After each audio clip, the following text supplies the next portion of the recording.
Something just changed at Logify, and it's worth knowing about. So before I get into today's episode, I want to take a moment to talk about Logify, because they just went through something that's worth mentioning. They recently did a full rebrand. Not just a new logo and colour, but a real rethink of what they're building and why. Their whole positioning has shifted to this: minimum hassle, maximum independence. The idea being that a host should spend less time managing the business and more time actually running it, without handing control over to the platforms to do it for them. What's coming out of that is interesting. This summer they're launching an AI co-host that handles guest communication around the clock. Messages across Logify, WhatsApp and iMessage, with you approving anything that needs a real answer. They're also integrating directly with ChatGPT, so travellers will be able to discover and book properties through AI without going through a platform at all. And they're rebuilding their pricing engine to update rates automatically based on live market data. On top of that, the core stuff is still there. Channel Manager, direct booking website with 0% Logify commission, automated messaging, housekeeping tools, one dashboard for everything. It's a company that's clearly thinking about where hosting is actually going, not just where it is right now. Really worth a look if you've been thinking about getting proper systems in place. This is the Vacation Rental Success Podcast, keeping you up to date with news, views, information and resources on this rapidly changing short-term rental business.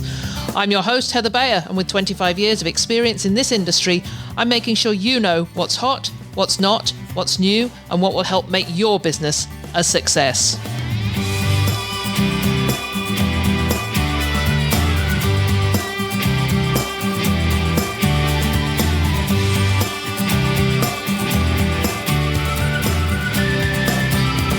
Well, hello and welcome to another episode of the Vacation Rental Success Podcast. This is your host, Heather Bayer, and as ever, I'm super excited to be back with you once again.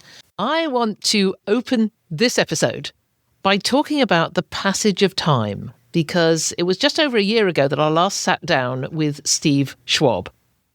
At that point, Casago had just closed the acquisition of Vacasa, and I remember asking him whether he felt it all a bit unbelievable. And his answer was that it felt like a dream. It was surreal, it was exciting, and he admitted how daunting it was as well. So here we are, a year on. What an enormous amount has happened. For Steve, there's been the reality of taking that acquisition from headline news into the hard practical work of integration, bringing together teams and cultures and systems and markets, whilst always staying true to the belief he always held so strongly, that this is a relationship business. It's not rubber stamp business. It's not a widget business. It's something so fundamental, relationship by relationship, market by market, person by person. And he's been experiencing this day in, day out. And for me, this past year has been pretty transformative as well. I've become, if you hadn't noticed, totally immersed in the world of AI and in helping companies think through how they can use these tools to create better, stronger and more resilient businesses. That's what I do every day. It's become a real joy for me, and it's not just about talking about AI in theory, but it's helping operators find really practical ways to bring it into their everyday work. Back in February, we launched the first cohort of the AI Ambassador course, and now we're just coming up to starting a second. And what's really struck me is that this next cohort can't simply be a repeat of the first one, because in those short few months, AI has moved so quickly. And it's not just the principles of use have changed, but it's the tools and the opportunities and the expectations that are shifting almost daily. And that's what this whole AI conversation is really about. It's being nimble, it's adapting, it's staying curious, and all the while not getting overwhelmed by the constant stream of new developments. But instead, we just ask, how can this make our lives easier? How can it make our businesses better? How can it help our teams serve our owners and our guests more effectively? And that's exactly why I wanted Steve back on the podcast. He's been approaching AI in a very pragmatic way. He's been talking about making Casago Bionic, not robotic. And I love that phrase because it gets right to the heart of what so many of us are trying to figure out. How do we use AI to support people, not to replace them? How do we help teams find better information faster, make better decisions, but yet still keeping that human connection that our industry absolutely depends on? So today we're going to look back over the past year, what's worked, what's been harder than expected, and what Steve has learned as Casago continues to bring Vacasa territories into its locally owned franchise model. We'll also talk about the state of AI adoption across his franchise partners, and importantly to me, the importance of community and networking as AI moves at this extraordinary pace, and what Steve is doing to create a really robust AI networking community to allow people to come together and talk about it and to discuss what they're doing and ask questions about their pain points. And I'm happy to be really involved with that. And so we'll be talking about that. But also, we want to talk about his upcoming transition into a chairman role and what that tells us about the next chapter for both him and Casago. So this is a conversation about time, change, leadership, technology, communities, and staying human in the middle of it all. Let's dive in. Oh, that's very ChatGPT. Let's get into it. Let's roll right on over to my interview with Steve Schwab.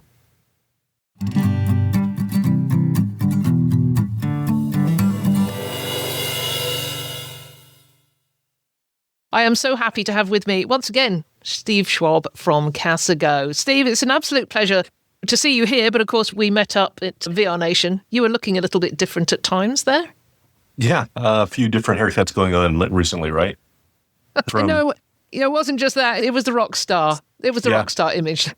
No, that's so I had the long hair down to my shoulders at that event, and then now high and tight. But yeah, it's so good to see you, and thanks for having me. It's always a pleasure to catch up with you. We've been talking quite a lot just recently because we've been building out your short-term rental AI community network on Circle. And we're going to come back and talk about that in more detail later because I'm super excited about that. I know you are. And I guess want to use this episode to really big this up a bit and get people in there and registering and talking and networking. But as I say, we'll come back to that because I want to talk about this last year. I last interviewed you on May the 7th, 2025. That was shortly after VR Nation 2025. And it was that day, I think, at VR Nation, you were just doing the closing with Vacasa. So, yeah, you talked about all sorts of things, about it being unbelievable, and you weren't sure what was going to happen over the next year, but you were just going to take one day as it came and roll with it. So, tell me about the last year. Tell me about what surprised you the most about the last year. Yeah, what a ride, right? We were able to go through that whole drama going on with us competing for the bid against a quite large hedge fund. Won that bid, closed, and immediately started turning wrenches. The very first day we were turning wrenches. So what do you mean by that? We had to fix all of the struggles. It was losing an incredible amount of money. Every day that it operated as is was more operational risk because margins shrink on a daily basis as you're throwing millions of dollars out the door every week. And it was a matter of just rearranging the entire organization and basically chopping it up into pieces and selling it off to franchises who could operate it at the local level. So we've sold all but just a couple markets. So we've had huge success on selling them. That's done. Phase 3 is what we're calling it, is transition. A lot of operational complexity. We thought we were going to originally just use Streamline. We ended up using Streamline and Guesty. Franchise partners had their choice, and having to replumb the entire organization from what Casago was to also bringing in Vacasa infrastructure to include Vacasa.com, and then to have to plumb all of that into a new architecture that had not only Streamline as our basis of a single source of truth, but now having Guesty also mixed into that and trying to figure out how we take all the data and make sure that it flows correctly in multiple directions. That's been really difficult. Yeah, it sounds massively complicated. So you've got the technology side, but on the other side, you've got the people. And I know how important people are to you. Just out of curiosity, you sold all these business units. So how many of them, what sort of percentage went to current franchisees and how many went to brand new operators? Yeah, Vacasa was 8 times bigger than Casago was at the transition. And so there's been a lot of changes going on. We've had everything from a lot of franchise partners who picked up larger markets like Orlando. There, Manuel has picked up a giant inventory. He's gone from, I think it was like 130 units to 800, I believe. His life has changed dramatically. We've had lots of different partners who have either decided that they were going to grow or they decided they wanted to sell. There's been some success stories of partners who were able to sell at a high multiple and then some that just wanted to stay small. And that was painful for me personally because I really love our partners. But it also was a massive change for them. And they didn't all ask for it, right? And so we had to look at the human side of this of what was good for everybody involved and what everybody's decision was about the future of their own business. So that's been a big shift. There's some surprises in there. And I think that, there's a lot of new partners who have come in who weren't even in the industry at all.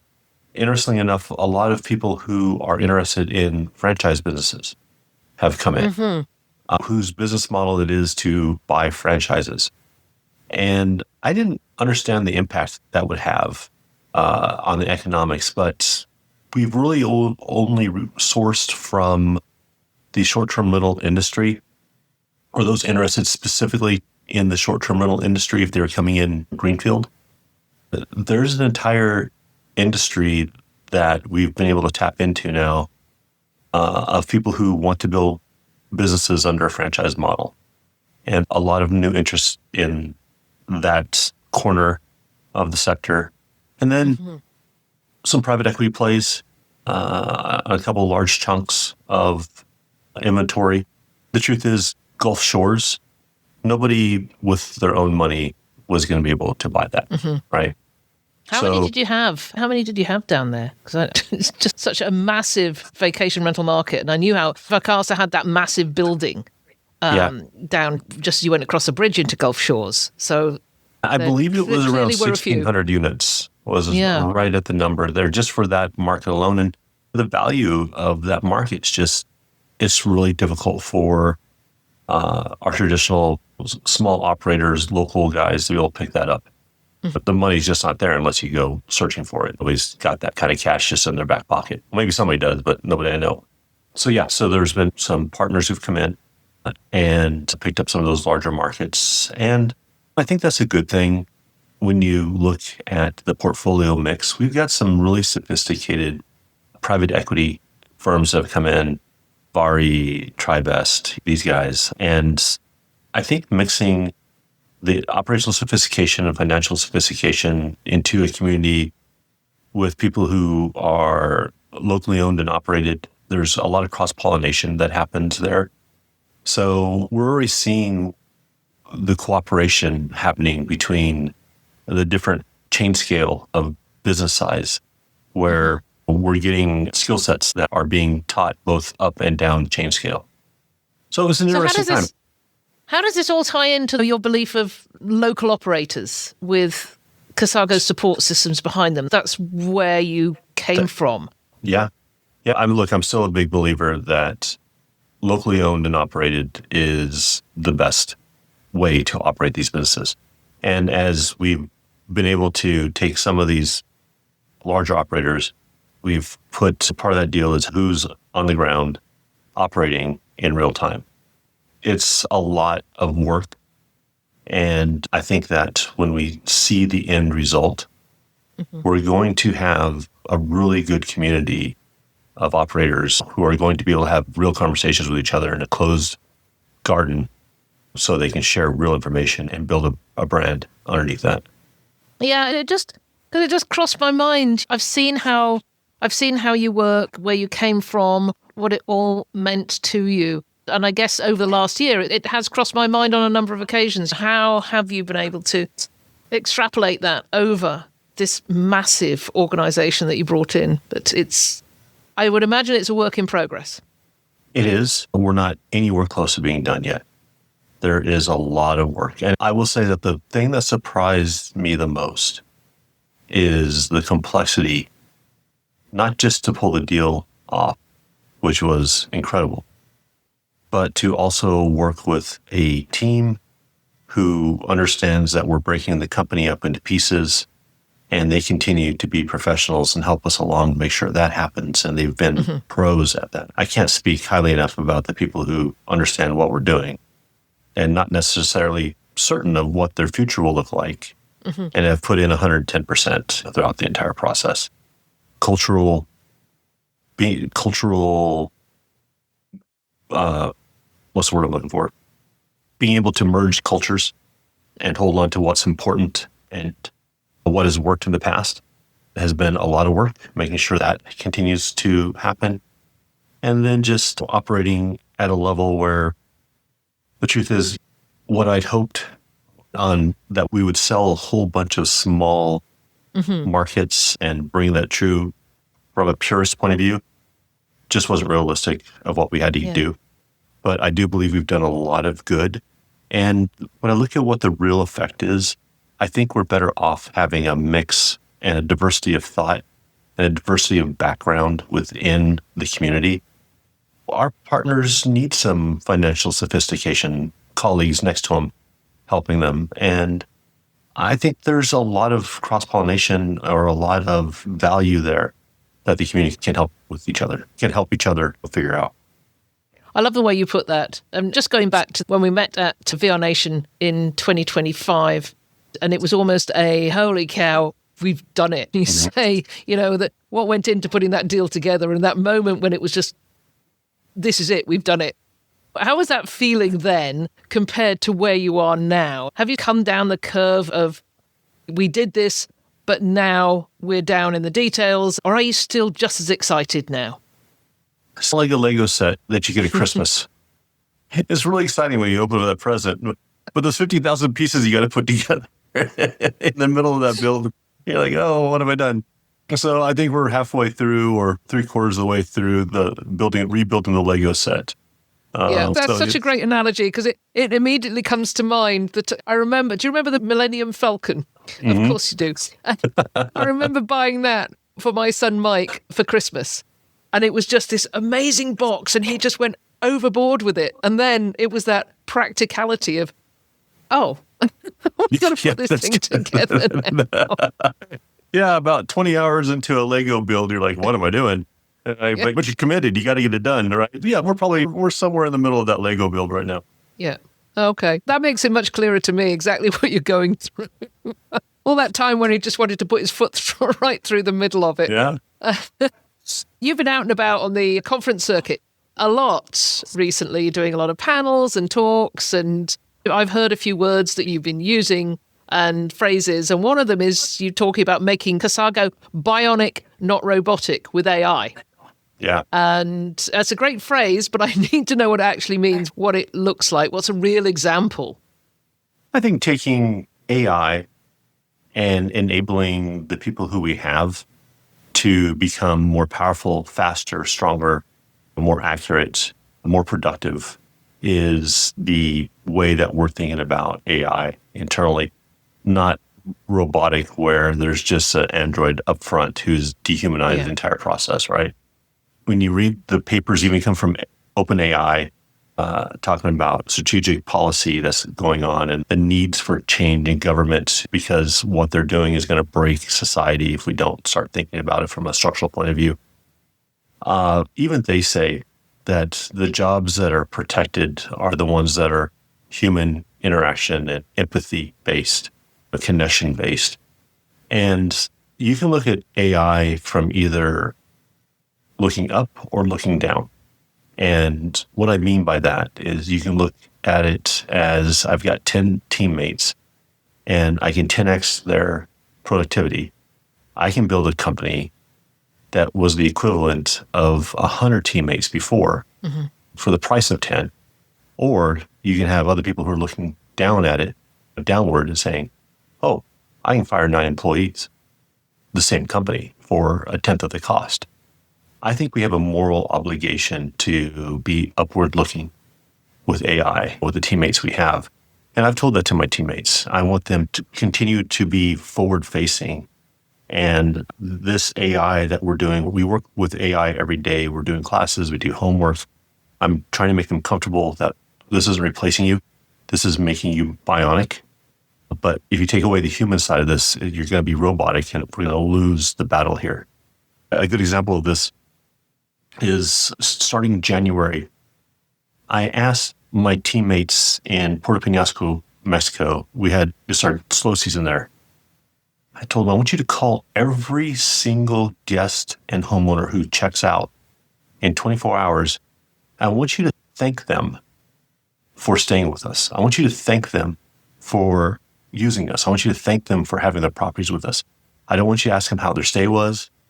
I don't want you to ask them, was there anything we could do better? I don't want you to ask them if they would make sure to come back again. I want you to give them the gift of pure gratitude, forward facing. And it was a little awkward at first. So they're like, I don't know. Hey, thanks. They had to figure this out. Like, it was weird. And even some of the guests were like, so what'd you want? I was like, nope, just calling to thank you. And I said, pretend this guest, if it wasn't for them coming and staying, I would have had the money to be able to pay you this paycheck. And because of them, your family gets to eat and rent gets to get paid and your car gets to get fixed. All the things, the clothes your kids need for school gets bought. Specifically them. It's actually true when you think about it in the aggregate of all of our guests and homeowners. But single them out. I want you to thank them for it. And the response has been unbelievable because we're in an economy of attention where people are begging for attention to feel like they actually are valued. We've had guests call, this is in Mexico, by the way. We've had guests from the United States go find pizza delivery, starting to deliver pizzas to our front desks. We had somebody hire a masseuse to come through. We never had this before. We had masseuses show up at our lobbies and even at our accounting offices, giving everybody chair massages. These were gifts that were being given back. We actually had one homeowner who drove from Phoenix, Arizona, because they got into a great conversation about the dinner she made. She made the dinner again and drove 4 hours back to Puerto Penasco, served it for lunch, then packed everything up and drove back to Phoenix, Arizona all in the same day because she felt valued and connection. AI, just on Tuesday, I told the team, I want AI to do all the repetitive work for them so that they can spend more time doing that. Because anybody can do that, but not everybody will. And that's what's going to make us different. It's just going through my head. Those are fabulous stories just going through my head. And we are going to come and talk about the community in a minute, that maybe we need a new place in the community that is for these stories about how AI is freeing people up to do these really special things for guests and for owners. Yeah, that's just the way my mind's working, yeah, Steve. Hopefully we can inspire others to do the same, because I do think we have a moral obligation to be upward looking with the teammates we have, not downward looking. These are people who are contributing. That I love that philosophy, and just taking that forward is tremendous. You're talking about cost of AI and perhaps reducing costs because AI is in the mix now. But AI is not free. It is not free. I know this. We were talking about this before we started out. I'm on this $20 a month Claude plan, even though I shifted last week or a couple of weeks ago to $100 a month, because there's nothing in between. And it was great, but I thought that's making me work even harder because I want to keep trying to go through my $100 a month worth of tokens. I guarantee you're going to go through your $100 a month of tokens. If I know you probably spent that halfway through. Yeah, I'm done.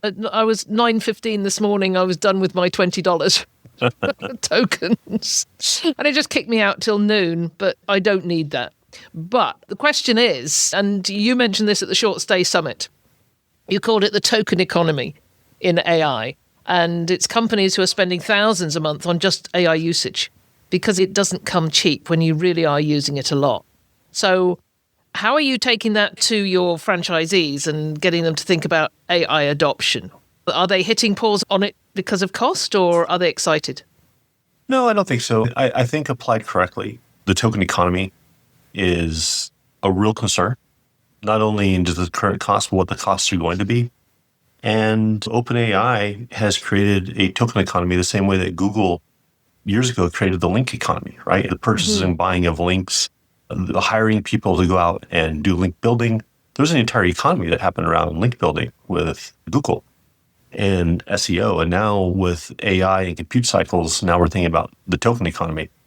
I just recently heard from a good friend. He's actually Vivian's husband, who's a agentic programmer. He was talking about how there's a whole trend called token maxing, where if agentic programmers haven't maxed out their token usage, that is actually considered something that's not great for their reviews will show it and their job. Hey, we're paying you $300,000 a year. How are you not burning through $500,000 worth of tokens? And a lot of these kids are actually building agents to burn tokens because I got to burn enough tokens to show productivity. It's not about output. It's about token burn. And that's pretty incredible to me. And if you type in token maxing, there's an entire YouTube videos and results on this. It's really interesting. But we have to be thinking about compute cycles and efficiency of compute cycles. And when we talk to the franchise partners, and we're talking about making sure that you have good memory usage and using the right agent for the right processing and tools, because you can burn through compute cycles incredibly quickly. And it's going to be part of our P&L. It's going to be part of our budgeting going forward. There's a lot that you can do in building agents and building systems that will use tokens in the creation of value. But then you're going to have to be thinking about, how do I take that creation of value and put it back into a CPU setting to be able to maximize the value that I have with my AI and with my AI usage? Because the truth is, AI usage is incredibly expensive. It burns incredibly hot. It's bad for the environment. It's costly to the electrical system. And for us to be able to ration it in a way that is economically beneficial to us and the environment and to the economy is going to be important going forward. And the truth is, the tokens that we're buying now are subsidized, right? So this is going to get a lot more expensive unless somebody figures out how to put tokens in outer space, like Elon is doing. Or not tokens, sorry, GPUs and processing in outer space or something. I don't know what the solution is, but we are headed for a crescendo of compute cycle power economics in the next few years. Yeah, that's probably going a little bit beyond my... Sorry, I probably nerded out on you too much, but yeah. So on that, when you're talking to your franchise partners about AI, are they all on the same page as you? Are you? No. There's going to be a real range of how people are thinking about this. Like I am. I'm sitting here with my can you notice I'm getting my deer in the headlights? Yeah. And you're talking about CPU use and other acronyms that I'd love to say, I have no clue what that was about. But I think that's a really good segue into how that some of the smaller operators that you have are being introduced to what's going to be overtaking them to a certain degree in the future. Casago franchises are a slice of America, right? We have smaller operators who are very mom and pop and traditional and relationship based. And we scale that all the way up to enterprise organizations that are financially backed. And the sophistication and tooling and resources around that also cover that entire scale. Interestingly enough, a lot of the small guys and the smaller operators are seeing this as an opportunity to compete at a larger level, right? But it depends on who the leader is of each and every franchise as to what their AI adoption is going to be.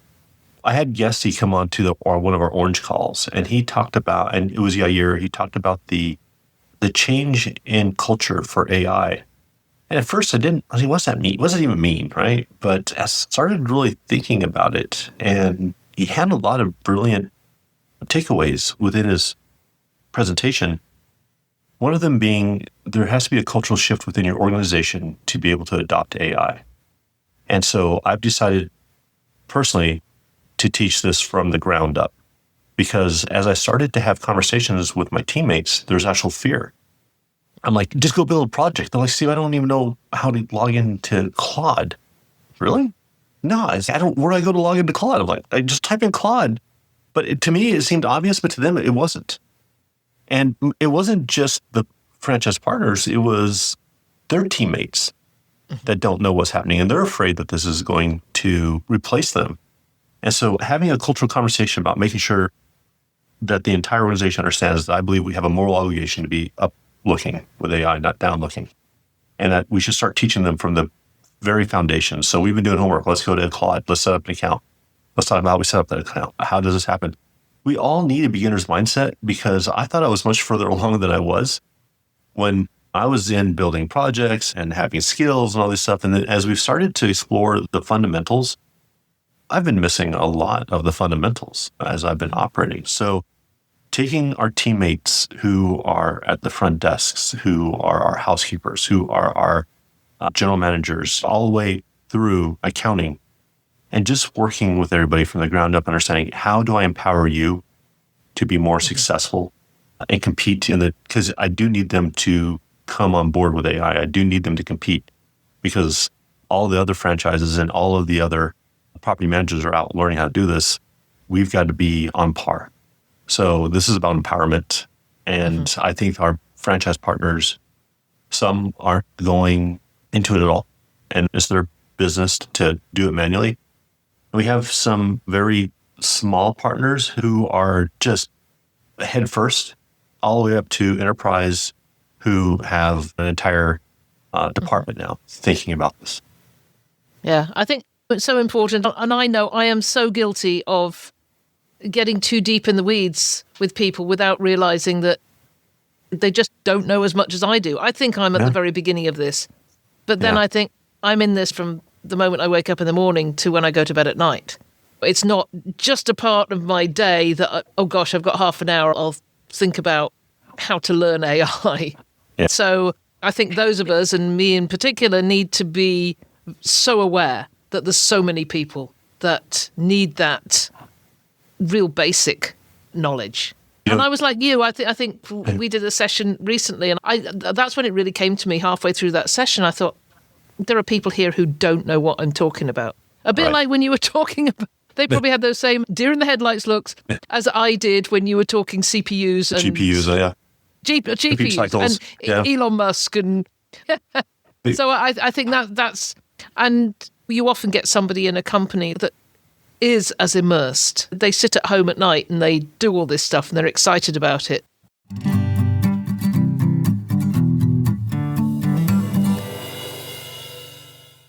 What if the admin just ran itself? If you've been in the short-term rental business for more than 5 minutes, you know the admin load is real. Updating calendars across platforms, responding to guest questions at all hours, coordinating turnovers, and chasing down the things that fell through the cracks. It's the part of hosting nobody really talks about, but it's also the part that determines whether this stays something you love or becomes something that you resent. Logify is built to take most of that off your plate. One dashboard, channel manager, automated guest messaging, housekeeping and task management, direct booking website, unified inbox for all your properties. It's the kind of setup that lets your operation run without you manually touching every piece. And this summer, Logify is launching an AI co-host, an always-on AI that handles guest messages across Logify, WhatsApp, and iMessage. You set the rules, the AI manages the communication, and you step in for anything that needs a real decision. For anyone running multiple properties or hosting us alongside a full-time life, this genuinely changes what's possible. You can use code VRS20 for 20% off all yearly and bi-yearly Logify plans. The link is in the show notes. For this week only, you can get 60% off Logify's yearly and bi-yearly professional and ultimate plans with the code VRS60. This is only valid for the week of May the 27th. So if you're interested, best to get in touch with Logify straight away.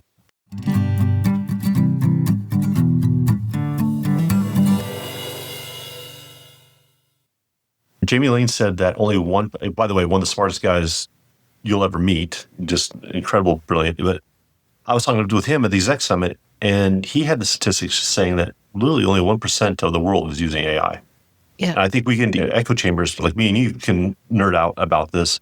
And we think everybody's nerding out about this, but no, they're not. So They're not. I didn't mean to interrupt you, but I don't know what you say next, but I want to make sure that it is true that there's a lot of people who aren't thinking about this. And we need to bring them along. And once again, great segue, because I want to talk about the community and the networking, because this is why, I think you can correct me, but I think this is one of the reasons why you wanted to build out this community, and it's not for nerding out. I mean, No. Maybe some people will go on there and nerd out, but this is for the people who have no clue. Yeah, I started to understand within my own community and reached how it was a struggle to get started in this. And people feel like they're being left behind. And I've gone through my own struggles of feeling like I should know this, so I'm afraid to ask questions because I don't want to look stupid. And finally just having to give in to the beginner's mindset and say, hey, I don't know what I'm doing. Can somebody help me? And so I wanted a place with a beginner's mindset where everybody can come in and ask questions. And it's just start from the foundation of how do we use AI? What do the words mean? How do I even log on? What's a markdown file? How do I create a personalized response?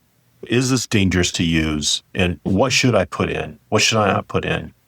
Is this going to replace me? How do I be part of this? And I really wanted that beginner's mindset community. And we have a couple spaces where somebody wants to get deep into things. They can do that within there. But the purpose is for the short-term rental industry, for no profit. No, this isn't a money-making scheme by any means. This is come join the community. Let's ask honest conversations. Let's find experts to give lessons at the base level, like yourself. And let's start sharing information and making sure those who want to come along and learn AI have a tool and a place to have those conversations and resources to start learning. And hopefully not just the owners of companies, but because it's free, I hope they'll let their teammates join and start to learn. Their housekeepers, their maintenance team, reservations, everybody is going to need to learn how to use this.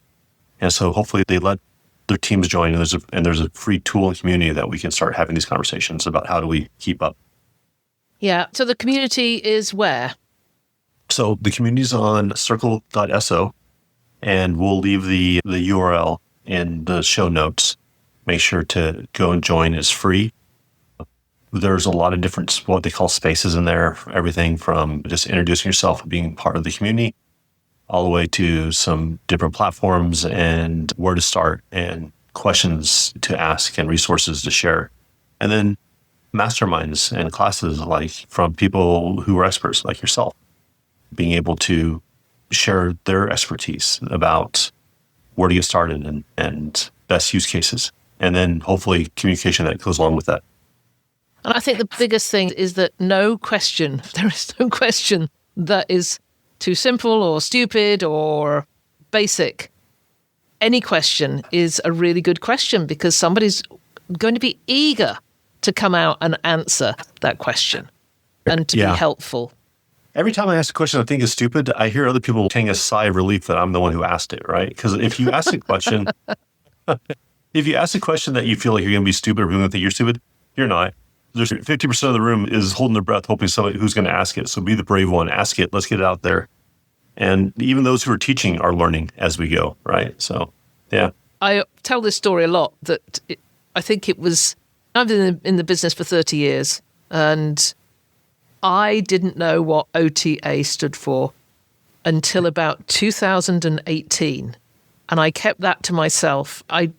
It wasn't out there. You couldn't Google OTA and it would tell you at that time. And I remember walking up an escalator behind a couple, and this lady was asking this guy the same question.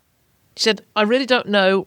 Everybody's talking about OTAs. Can you tell me what that means? And I leant in and got my answer. But I had been in the industry a long time, and I didn't know what that acronym was. And this is an industry of acronyms. And I think if people are out listening to this and you're thinking, wow, there's a forum here where I can go and ask my acronym questions, do that.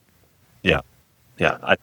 I'm hoping the community joins and pitches in. If you have something to share with others, join. If you believe that you just need to get started from the ground up, please join, because there's value in that. There's value in learning and asking the questions, and there's value in being asked the questions. If speaking of that, just on your latest show, somebody was asking some questions, and in my head, I thought I knew what it meant. I'm over there with the chat GPT asking what some of the questions meant, and I was learning as they were asking questions. I guess I never thought about that deeply before. And the community interacting with each other will make itself better. Yeah. I love the idea of masterminds. So can you elaborate on a little bit more on what that means? This is really a transformation, and this was your idea. So I want to make sure you give credit where credit is due. I'll explain it, but I'm afraid I won't do it justice. So jump in where you can. But if you look at what's happening in the industry right now, there's a lot of webinars. And look, I'm not taking away from webinars. The webinars are great. So I'll punch in on a webinar. I'll throw the phone over to the side while I'm doing my work and catch and pick up on things.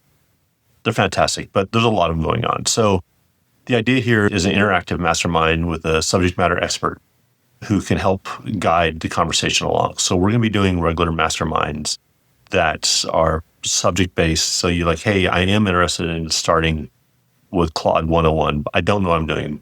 Hey, everybody, come on, jump in. Everybody open up your laptop. We're going to open up a Claude account together. And we're going to talk about best practices of going through this. Not just a matter of what to do, but let's do it as we go through it. And it's also having conversations where we're bringing in questions, and it's a self-guided conversation where people who have that beginner's mindset will be brave enough to ask and great questions in a safe space and get the right answers, and have collaboration around that so that they can grow, and quite honestly, the subject matter experts can grow too. That's the hope for a lot of the fundamentals of how we're thinking about this community. And there's so many people that I know of who are saying, I'd like to get involved. I want to come join in. I want to talk about it and share. And that is the sharing of knowledge is what has moved this business forward. I go back to when I started my business in 3 and not having anybody out there who could answer my questions and help me out. And nowadays, it's an entirely different landscape that you've got all the Facebook groups and WhatsApp groups. But this one, I believe, is a little bit more structured. Yep. I think it's going to be easier for people to find the answers they want, and certainly with the masterminds, to ask the questions of the people that have the answers, and in a really safe environment. Yeah. Yeah. If you're listening and you want to get involved, make sure to go to the link that's in the show notes. But also, if you have something to contribute or you're a subject matter expert, I'm not asking for people to sell. If you're looking to sell, this probably isn't the right place for you. But if you're looking to truly share knowledge with others and you're a subject matter expert on something that you believe others need, but gosh, please reach out to us. We'd love to hear from you. We'd love to get you on a regular cadence of working with others within this community and taking it from there.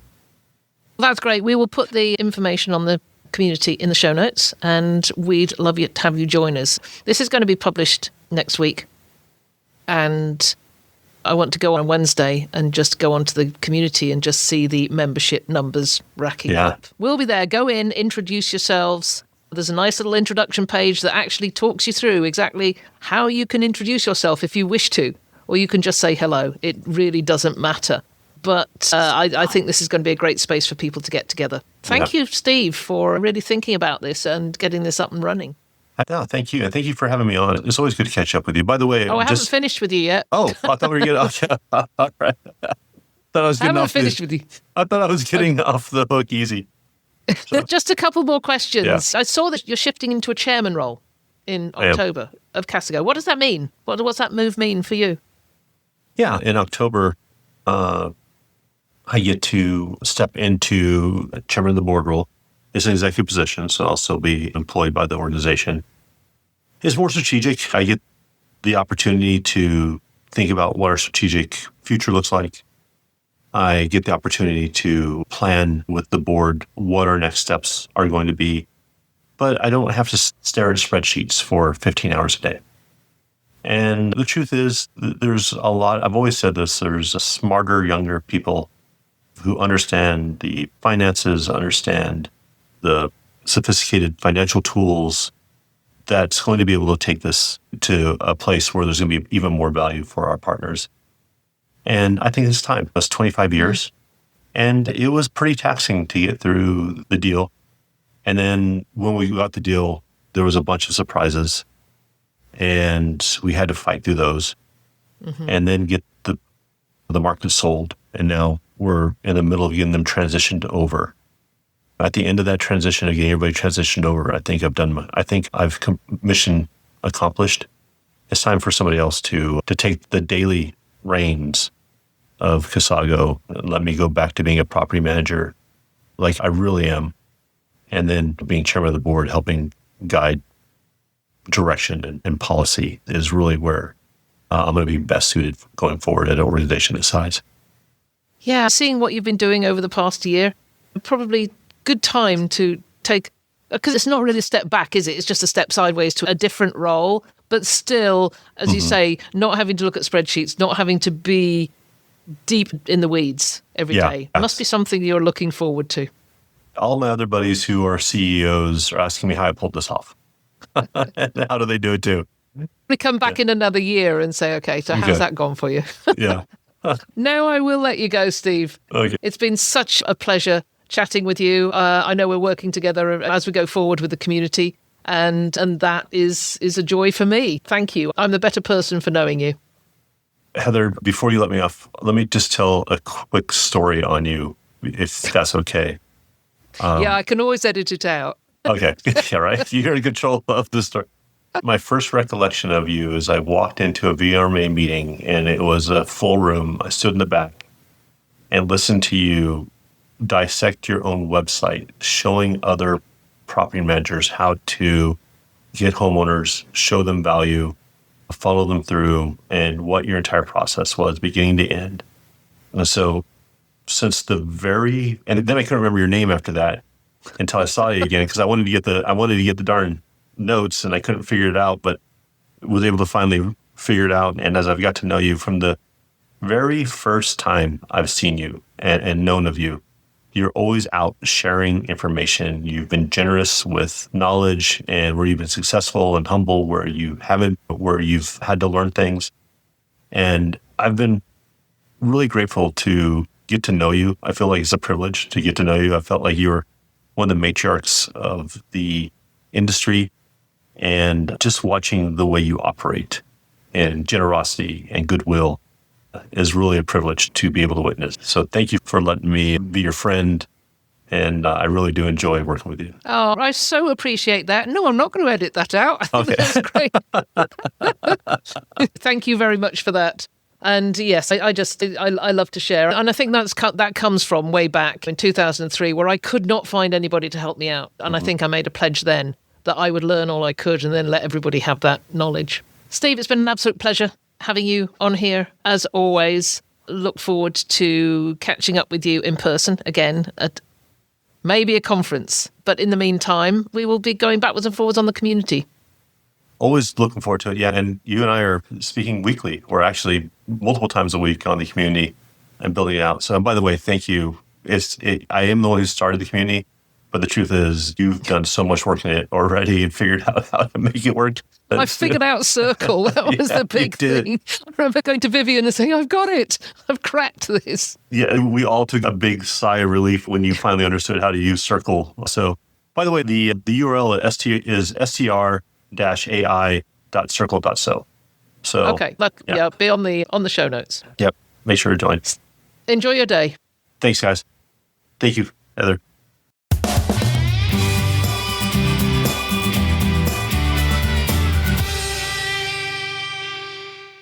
That was such an awesome conversation. I'm not sure I can top that with doing any form of outro, really. And it was so of Steve to say those words at the end. I really appreciate it.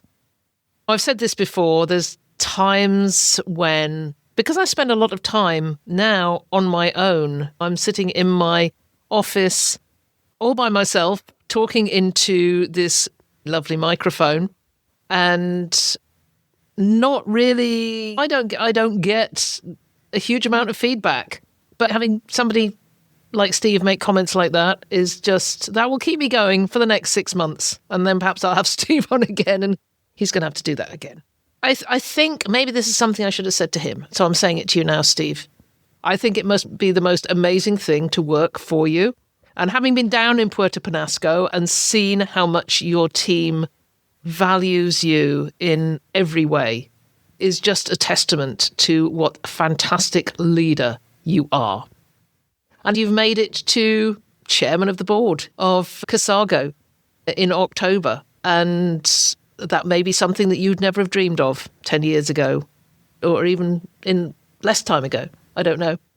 But anyway, that's my little bit coming back at you, thanking you for just being the best and being approachable and lovely to talk to.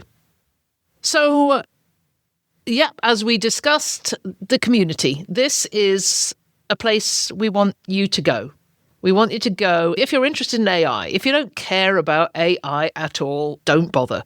Because the community is a short-term rental AI network. Although we probably will be talking about other things on there, but primarily it is AI.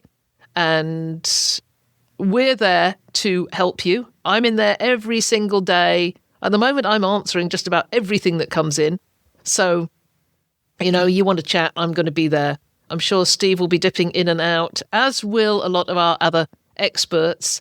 And there's also going to be a lot of people who are starting out. Just starting out and just thinking, okay, there is this group of people who is there to give me some assistance and to help me find my way through this morass of overwhelm, if you like. So go to the show notes, check out the link to the short-term rental AI network. Come join us. And I'll also put a link to my Substack in there as well. I am writing to my Substack every single week on topics around AI and the short-term rental industry. So I'd love to have you subscribe to that as well, which, of course, is free too. That's it for me for this week, for another week. I am heading off to England next week and really looking forward to that. I'm going to the Scale AI conference and we'll be talking about the basics of AI on there. So I'll put a link to that too. If you're in UK and you just want to go to Brighton for the day, I think it would be a really good day out. And if you do, come and see me, come and tell me that you heard me on this podcast telling you to come to Scale, and here you are. And we'll have a chat and a coffee and talk anything. Doesn't have to be AI. On that note, I'm heading out of here and thank you for listening and look forward to being with you again next week. It's been a pleasure as ever being with you. If there's anything you'd like to comment on, then join the conversation on the show notes for the episode at vacationrentalformula.com. We'd love to hear from you, and I look forward to being with you again next week.